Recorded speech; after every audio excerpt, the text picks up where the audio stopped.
on ne place pas notre foi au bon endroit. Plutôt que de la placer en Jésus, de tout ce qu'il est capable de faire pour nous, la tristesse, la déception, parfois, soyons honnêtes, quand ça fait des mois, des années, des décennies, il y a une déception qui est là. Et parfois, cette tristesse t'amène à regarder au mauvais endroit. J'aimerais qu'on regarde ensemble ce matin une histoire qui est riche d'enseignements pour justement la guérison de nos vies. Notre condition ou notre situation qui a tant duré des années peut constituer une entrave à la réception de notre guérison. Alors, dans cette vidéo, recevons plus de lumière avec le pasteur afin de changer totalement notre mentalité et être totalement guéri. Bon visionnage. Veux-tu être guéri? J'ai cru qu'il y en a plein qui allaient dire amen. Veux-tu être guéri? Je crois vraiment que notre Dieu a cette capacité. D'ailleurs, à un moment donné, il pose une autre question. Croyez-vous que je puisse faire cela? Est-ce que tu crois que j'ai cette capacité de débloquer ta situation, cette capacité de te remettre en mouvement afin que tu vives la vie que j'ai prévue pour toi? Un jour, il y a 2 aveugles qui ont été voir Jésus parce qu'ils étaient malades et ils étaient aveugles, ils ont demandé au Seigneur de pouvoir recouvrir la vue et Jésus leur a dit, croyez-vous que je puisse faire cela? Et ils ont dit, oui, nous le croyons. Et Jésus va leur dire, alors qu'il vous soit fait selon votre foi, selon ce que vous croyez de cette capacité que j'ai à pouvoir changer votre vie. Et en tant que chrétiens, nous avons cette espérance. On a tous cette espérance ici que Jésus est capable de faire des choses. Ceux qui le croient, par applaudissement, qui le croient que Jésus est capable de changer les vies. Et donc, fort de cette espérance, fort de ce que Dieu est capable de faire dans nos vies, on est là et lorsque nous nous retrouvons dans une situation de maladie, de blocage, de situation où on se retrouve complètement immobilisé, nous prions que ce soit dans le domaine marié, pas marié, enfant, pas enfant, son travail, son ministère, etc. D'un seul coup, lorsque nous nous retrouvons dans une situation similaire, on va se tenir devant Dieu disant, Seigneur, je crois que tu peux changer cette situation. Et on vient par exemple dans des temps de jeûne et prière. Et là, on répond aux appels, on vient sur le devant, on déchire nos cœurs. Seigneur, je prie, interviens, agis dans cette situation que je suis en train de vivre. Et puis le temps passe et parfois on a l'impression que Dieu entend les autres, mais il ne nous entend pas nous. On se retrouve dans un temps de jeûne et prière et des gens repartent guéris, des gens repartent avec un appel, des gens repartent avec une situation débloquée, mais on a l'impression que nous, on est comme condamnés à rester avec cette chaîne qui m'empêche d'être heureux. Et on ne comprend pas, mais est-ce que Dieu a des chouchous? Mais je ne comprends pas. Et on devient comme fataliste. Est-ce que Dieu peut changer ma situation? Je vous donne des exemples de vie. Imagine, tu es célibataire. Tu es un gars, tu es une fille, peu importe, tu es célibataire. Et je vais prendre le cas d'une fille, c'est plus simple. Tu es célibataire et à chaque fois qu'il y a un mariage, au début ça ne te gênait pas trop, mais les années commencent à passer. Et à chaque fois qu'il y a un mariage, tu es tellement en plus la super bonne copine qu'à chaque fois, tu es la demoiselle d'honneur. À tel point que le photographe, il te reconnaît sur les photos. Il dit, mais c'est pas vous déjà? La dernière fois aussi, c'est vous. Et quand tu vas essayer ta robe de demoiselle d'honneur au magasin, tu rêves en secret, tu vois au loin la robe de mariée et tu as envie d'être upgradé. Seigneur, si je pouvais passer de cette robe à cette robe, de cette situation à cette situation. Et puis tu es là, tu regardes le moins soubresaut, le moins petit bouillonnement de la porte d'entrée quand il y a quelqu'un qui arrive. Et puis un jour, quelqu'un qui rentre, qui me plaît, qui est dans ma tranche d'âge, tout a l'air d'être, c'est top, c'est génial. Et puis tu t'aperçois, 2-3 petits contacts comme ça. Peut-être que... Et puis tu t'aperçois qu'il rentre dans ton groupe d'amis. Tu sais, il cherche à rentrer dans le groupe d'amis.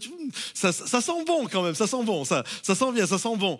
Et puis tu reçois un message. Est-ce que je peux te parler?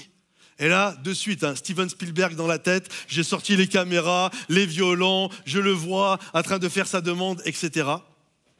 Et là, tu dis, voilà, je voulais te parler parce que, en fait, ta copine, elle m'intéresse. Et je sais pas... Non. Et toi, dans ta tête, tu te dis, il est sérieux, le gars? Non, mais il est sérieux, le gars? Et tu te retrouves à 3h du matin en train de regarder Bridget Jones et manger de la Häagen-Dazs. Seigneur, pourquoi? Pourquoi ça prend du temps comme ça? Pourquoi je me retrouve encore dans cette situation? Vous êtes un couple, vous êtes mariés, et puis là, c'est un peu la catastrophe en ce moment. Rien ne marche, ça fait des semaines, des mois, il n'y a plus de communication, il n'y a plus d'intimité, il n'y a plus de fun, il n'y a plus rien, il n'y a plus de décision ensemble. Monsieur fait sa vie de son côté, madame aussi, et vraiment, c'est compliqué. On croit en Dieu, mais là, vraiment, c'est compliqué. Le gars, il est à fond dans son boulot, la madame, elle s'occupe, elle aussi, dans son travail, et puis elle s'occupe comme elle peut et tout, puis un peu désespérée, elle veut chercher du réconfort, elle téléphone à sa sœur. Écoute, je ne l'ai jamais dit, je ne te l'ai jamais montré depuis des mois. Ça va pas trop dans notre couple, avec mon mari, tu sais, il est comme ça, ci, comme cela, etc. Tu vides un peu ton cœur, tu veux du réconfort. Et là, ta sœur, elle te dit, écoute, avec mon mari, justement, on n'a jamais osé te dire, mais on pense vraiment que ton mari, c'est un gros naze. Super encouragement, n'est-ce pas? Là, t'es dépité, tu téléphones à ta maman. Maman, et là, elle te dit, écoute, je t'avais prévenu, tu l'as voulu, tu le gardes. Et là, t'es là, mais comment ça peut?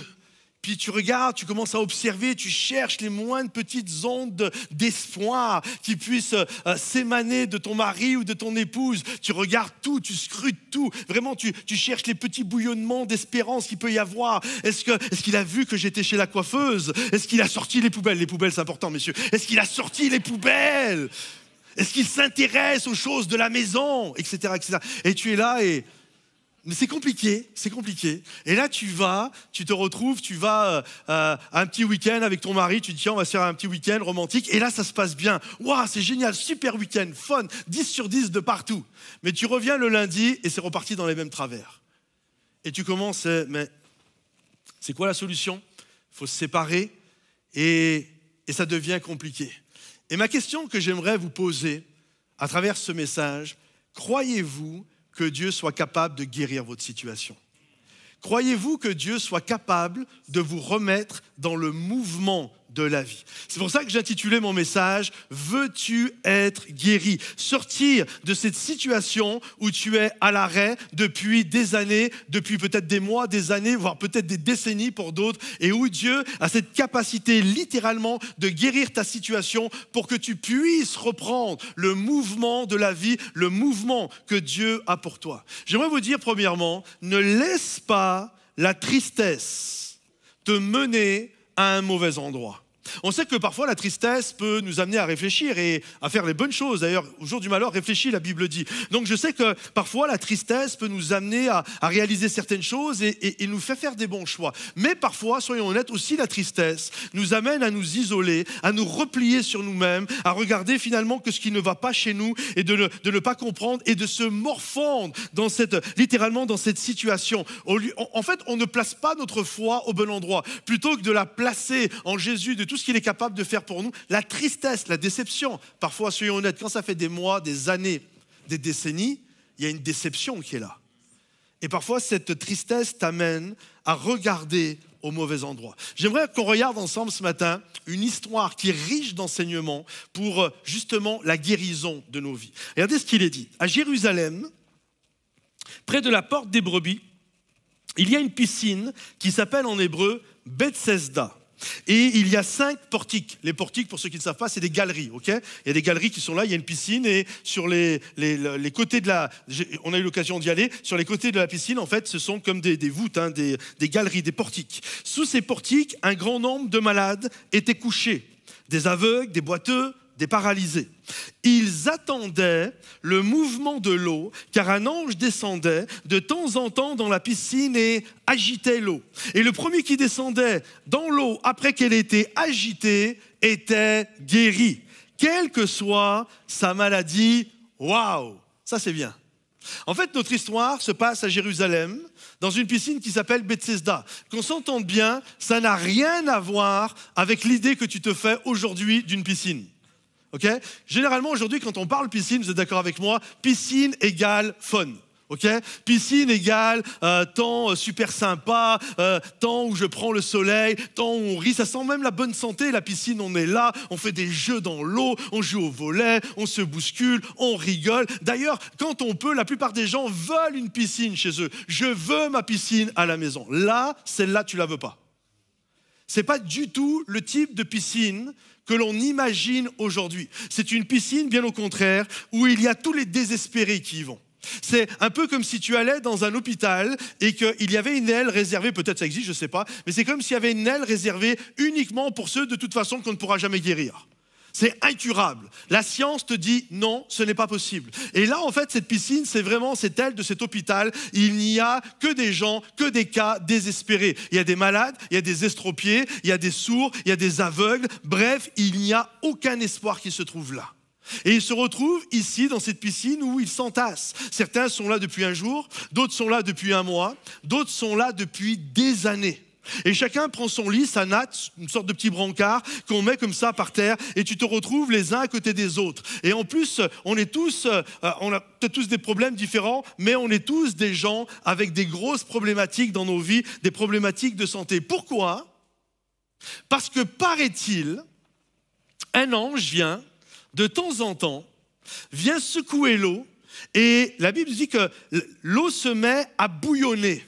Et quand ça bouillonne comme ça veut dire qu'un ange a secoué l'eau et donc les malades y vont, tant bien que mal, ils essayent d'aller dans cet endroit. Et maintenant, imaginez un peu la scène, parce que c'est quand même spécial la scène. On ne parle pas des gens en bonne santé qui se lèvent et qui vont dans une piscine. Là, on parle de gens qui sont dans une galerie, on va dire l'espace est large comme ça, et il y a des gens qui ne peuvent pas marcher. Donc se rendre dans la piscine, ça veut dire je rampe. Donc tu as des gens, tu en as plein qui sont là, dès que l'eau se met à bouillonner, tu as des gens qui sont en train de ramper comme ça sur leurs coudes. En même temps, il y a des aveugles qui entendent qu'il se passe une agitation, ça commence à crier, donc ils comprennent qu'il faut aller dans l'eau, mais ils ne voient pas, et là c'est pas pour faire de l'humour sombre, mais en y allant, ils ne voient pas, donc ils doivent se prendre les pieds dans ceux qui sont en train de ramper au sol, ça tombe, ça hurle, ça crie de partout, bref, et à la fin, il n'y en a qu'un seul qui va être guéri de tout ça.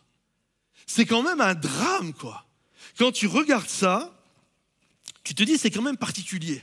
C'est particulier, pourquoi ? Parce que ces gens à côté de qui tu es allongé le reste de la journée, le reste des semaines, parce que ça bouillonnait pas tous les jours, et ça pouvait prendre des semaines, des mois, et là, on est tous allongés les uns à côté des autres, c'est des gens avec qui tu as développé des amitiés, c'est des gens avec qui tu partages peut-être comment tu es tombé malade, comment ça arrivé de naissance ou par la suite, c'est des gens avec qui tu parles de tes rêves brisés, et puis de ce que tu aimerais faire si demain tu étais guéri, et c'est tes amis, c'est les gens avec qui tu joues aux cartes et que tu bois un coup, ok ? C'est tes amis, sauf que quand l'eau, elle bouillonne, il n'y a plus d'amis qui tiennent, les amis. Là, c'est chacun pour sa tête, c'est chacun pour soi. Et celui qui était mon ennemi, celui qui était comme mon frère, devient mon adversaire. Il faut que je le batte, il faut que j'arrive avant lui, il faut que je me marie avant elle, il faut que je réussisse mon business avant lui, il faut que je développe mon don et mon talent pour le piano avant lui, parce que l'autre, il va me piquer ma place. Et après, et ça met un esprit de compétition comme ça. Quel est le premier qui va y aller pour recevoir cette bénédiction ? C'est un drame quand on y réfléchit. Pourquoi j'ai dit, paraît-il, s'il te plaît, là-haut, si tu peux revenir à la diapo du texte, s'il te plaît. Pourquoi j'ai dit, paraît-il ? Comme vous le voyez, sur toutes les Bibles, toutes les Bibles d'études, soit le texte de l'ange, pas de la piscine de Bethesda, soit le texte, par exemple, moi j'ai une Bible du Semeur, l'histoire de l'ange n'existe pas. Et dans les autres versions, si le texte y est, il est toujours entre crochets. Toujours entre crochets. Pourquoi ? Parce que dans les manuscrits les plus anciens, ce texte n'y est pas. Il n'y a pas, on pense que c'est un copice, il y a deux endroits. Ne croyez pas que votre Bible, il y a toutes sortes de problèmes, il n'y a pas de problème. Généralement, d'ailleurs, on ne les met pas. Et quand ça y est, ça entre crochets. Et quand tu regardes le petit nota bene, ça te dit que dans les manuscrits les plus anciens, ça n'y est pas. Il n'y a que deux textes comme ça dans le Nouveau Testament, je vous les donne. Je vous donne l'autre, c'est pour le même prix, là. Mais il y a celui-là, et l'autre, c'est la fin de Marc 16. Ils marcheront sur les serpents, etc., etc. Ça aussi, c'est entre parenthèses. Et donc, je dis ça parce que dans les textes anciens, ça n'y était pas. Moi, dans ma Bible du Semeur, ça n'y est pas. Et sauf que ça amène un autre éclairage quand tu te dis ce texte n'y est pas. Parce que franchement, quand on y réfléchit, est-ce que Dieu, c'est le cœur de Dieu de mettre des malheureux en compétition? Je vais mettre tous les malheureux d'un côté et on va voir celui qui en veut le plus chez les malheureux. Est-ce que c'est le cœur de Dieu? Écoutez, c'est comme si tu avais de l'argent, ok? C'est comme si tu étais riche, ok, tu as beaucoup d'argent. Et là, tu dis à un moment donné, tu sais qu'il y en a plein qui n'ont rien à manger. Et tu dis, écoutez, tous ceux-là qui sont en train de mourir de faim, venez en bas de chez moi et tenez-vous tous là. Puis là, il y a plein de malheureux, tous ceux qui meurent de faim avec leurs enfants, ils n'ont plus rien dans le frigo. Tout le monde est là. Et tu dis, écoutez, de temps en temps, je ne vous dirai pas quand, mais de temps en temps, j'ouvrirai la fenêtre et je vous jetterai une cuisse de poulet. Est-ce que vous pensez que de faire ça, c'est bien? Est-ce que vous pensez que c'est la manière d'agir de Dieu? En fait, Dieu ne met pas en compétition les gens qui sont malheureux. Donc déjà, sors de cette pensée, parce que franchement, quand tu n'es pas celui qui arrive le premier, et tu te dis, c'est ceci, j'ai pas eu assez la foi, et puis finalement Dieu aime plus lui, puis si vraiment je me bougeais un peu plus, c'est moi qui arriverai, parce qu'il y en a toujours un qui me passe devant. Au bout d'un moment, surtout quand ça fait des années que ça dure, tu commences à te sentir avec zéro valeur. Je ne vaux pas grand-chose. Regarde, finalement, c'est toujours les autres qui sont bénis. Moi, c'est quoi le problème avec moi? Comment ça se fait que j'ai toujours pas d'impact international dans mon ministère? Comment ça se fait que je ne suis toujours pas marié? Comment ça se fait que je n'ai toujours pas développé ceci ou cela? Et tu commences à te sentir avec zéro valeur parce qu'à chaque fois, il y a des gens qui te passent devant. C'est comme si je prenais un billet de 10 € et je le mettais à l'entrée là-bas, ok? Et que tous, quand on sort, on passe par-dessus ou carrément on marche dessus. Est-ce que ce billet, à la fin, a perdu sa valeur? C'est toujours la même valeur. Et j'aimerais te dire, il y a beau avoir des gens qui sont passés devant toi.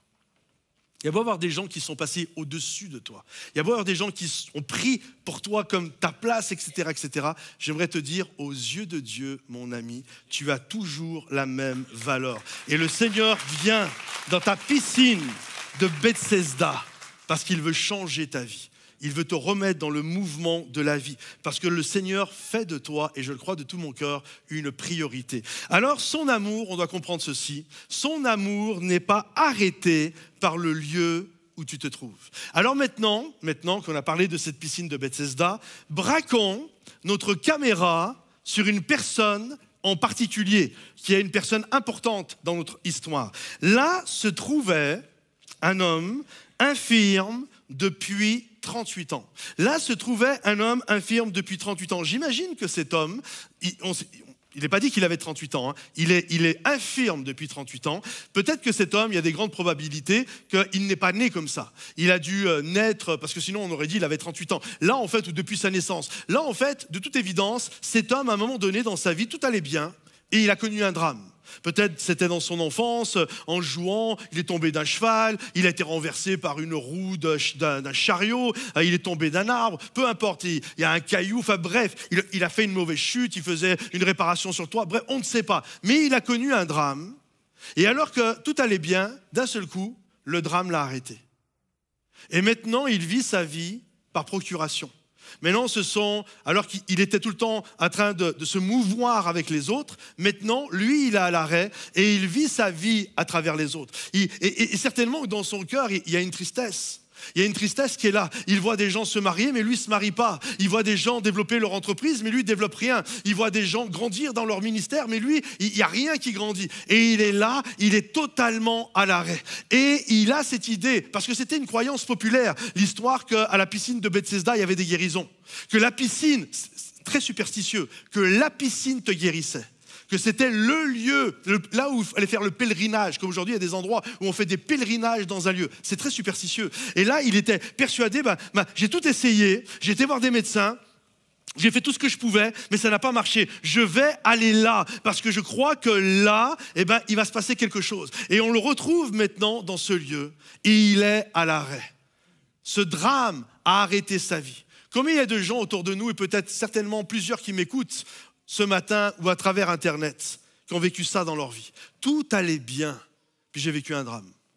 J'ai vécu un divorce, j'ai vécu une personne que j'aimais qui est partie, soit qui a claqué la porte de la maison ou qui est décédée. Et là, c'est comme tout est à l'arrêt. Je pourrais faire toute une liste de ça allait bien dans ma vie, mais d'un seul coup, il y a un drame qui est venu, il y a un accident qui est arrivé dans ma vie. Et aujourd'hui, je me retrouve cloué, je me retrouve sur place. Il n'y a plus rien, je ne bouge plus, je suis dans une immobilisation et je désire tellement tellement, je suis prêt à placer ma foi, je suis prêt à placer ma confiance dans des endroits parce que tu comprends, pasteur, je veux que ma vie, elle change. Je veux tellement que ma vie, elle change. Et cet homme est comme ça. Il désire que sa vie puisse changer. Et maintenant, écoutez bien, et c'est là le drame, c'est que toute sa vie va être articulée, programmée autour de la piscine. C'est-à-dire que Jésus fait des choses extraordinaires.